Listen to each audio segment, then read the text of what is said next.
जब हजरत नूह अल्लाह के हुक्म से कश्ती बना रहे थे। हर रोज एक बूढ़ी मोमिना औरत अपनी छोटी सी घटरी उठाए उनके पास आती। वह कहती, ऐ अल्लाह के नबी, कश्ती कब रवाना होगी? हजरत नूह मुस्कुराकर फरमाते, अभी देर है, वक्त आने दो। वो औरत वहाँ बैठी रहती, पूरा दिन इंतजार करती, फिर शाम होते ही घर वापस चली जाती। ये सिलसिला कई दिनों तक चलता रहा। एक दिन हजरत नूह ने उस बूढ़ी औरत से फरमाया, ए बूढ़ी अम्मा, जब जाने का वक्त आएगा तो तुझे बता दिया जाएगा। वो सर झुकाकर चल दी, मगर दिल में यकीन था कि जब कश्ती चलेगी नबी जरूर बुलाएंगे।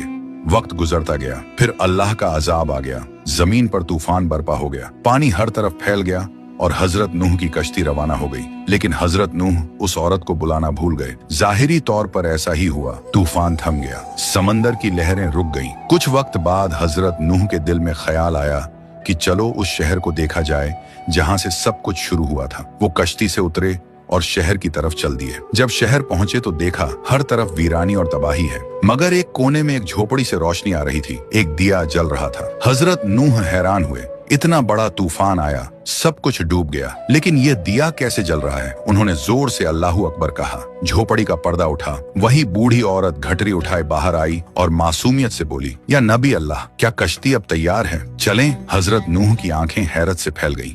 उन्होंने पूछा, ए बूढ़ी अम्मा, तुझे कुछ भी पता नहीं चला? औरत ने सादा दिली से जवाब दिया, क्या नहीं पता चला? या नबी अल्लाह। हजरत नूह बोले, इतना बड़ा तूफान आया, दुनिया डूब गई, बारिशें बरसी, लोगों पर अजाब आया और तुझे कुछ खबर नहीं। वो औरत मुस्कुराकर बोली, या नबी अल्लाह, एक दिन बादल थोड़े गरजे थे और हल्की सी फुहार पड़ी थी।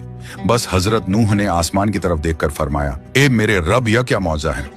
तब अल्लाह ताला ने उन पर वही नाजिल फरमाई, ए मेरे प्यारे नबी, इस औरत के दिल में तुम्हारी मोहब्बत थी और तुमने इससे वादा किया था कि जब कश्ती रवाना होगी तुम इसे ले चलोगे। तुम अपना वादा भूल गए, लेकिन मैं रब्बुल आलमीन तुम्हारे वादे का भी जिम्मेदार हूँ। मैंने अपने अजाब को इस तक पहुँचने ही नहीं दिया। इसे एहसास तक नहीं हुआ कि कैसा अजाब आया और कब चला गया। ये वक़िया इमाम सज्जाद से रिवायत के तौर पर मशहूर है, मगर कुरान या सही हदीस की किताबों में साबित नहीं। ये सिर्फ इबरत और मोहब्बत का सबक देने के लिए सूफियाना